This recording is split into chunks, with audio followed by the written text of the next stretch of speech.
Hello guys, హైదరాబాద్లో latest bullet బండి చూస్తున్నారా? అయితే క్లాసిక్ 350 సేల్కి తీసుకొచ్చానండి ఈరోజు. ఈ అడ్రస్ వచ్చేసి ఎర్రగడ్డలో ఉంది, కొత్తగా షాప్ పెట్టారు.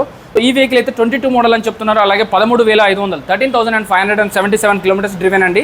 ఈ వెహికల్ అయితే మీరు షోరూమ్కి వెళ్ళి చెక్ చేసుకోవచ్చు, ఎందుకంటే నీట్ ట్రాక్ రికార్డ్ ఉంది. మీరు షోరూంలోనే సర్వీస్ ట్రాక్ రికార్డ్ కూడా ఉందండి. మీకు ఇంకా ఏమైనా డౌట్ ఉంటే మెకానిక్ అయినా చూపించుకోండి 500 ఇచ్చి. అలాగే వీళ్ళు మీ దగ్గర ఏమైనా వెహికల్ ఉంటే ఎక్స్చేంజ్ కూడా చేసుకోవచ్చు.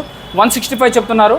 సో ఇంకా 10,000 వరకు తగ్గుతాండి. మన వీడియో చూపించి వచ్చిన వాళ్ళకి మన ఏఆర్ మోటార్స్ అని చెప్పండి. ఏఆర్ మోటార్స్లో చూసి వచ్చాం, అలాగే ఏఆర్ మోటార్స్ మహేష్ చెప్పాడని. సో వీడియోలో ఫస్ట్ నుంచి లాస్ట్ వరకు నెంబర్ అయితే స్క్రోల్ అవుతుంది. ఆ నెంబర్ కాల్ కానీ లేకపోతే వాట్సాప్లో మెసేజ్ అయినా పెట్టండి. మీకు లొకేషన్ ఇంకా క్యాటలాగ్ అన్నీ వస్తాయి. వీళ్ళ దగ్గర లేటెస్ట్ మోడల్స్ 24, 25 మాత్రమే ఉంటాయండి. ఎందుకంటే 30,000, 20,000లో బండి ఉంటే అది చాలా రిపేర్స్ వస్తున్నాయి. సో చాలా ప్రాబ్లమ్స్ వస్తున్నాయి. అలాంటివి కావద్దు అనే ఇంటెన్షన్తోనే వీళ్ళైతే 24, 25 మోడల్స్ వస్తున్నాయి. రేర్గా 21, 22, 23 మోడల్స్ మాత్రం రేర్గా పెడుతుంటారు. సో అందులో ఒకటైన బ్లాక్ కలర్ బుల్లెట్ బండి అయితే మనకి సేల్కి వచ్చింది ఈరోజు. ఎక్స్ట్రా ఫిట్టింగ్స్తో సహా వచ్చిందండి. సో ఎవరికైనా ఈ బండి కావాలంటే వీడియోలో నెంబర్ కాల్ చేయండి, డిస్కౌంట్ తీసుకోండి. చెక్ చేసుకోకుండా ఏ రోజు కూడా ఎక్కడైనా బండి కొనద్దు. ఆర్సీ ఇంకా బండి కండిషన్ అంతా చెక్ చేసుకునే తీసుకోవాలి. Thank you so much.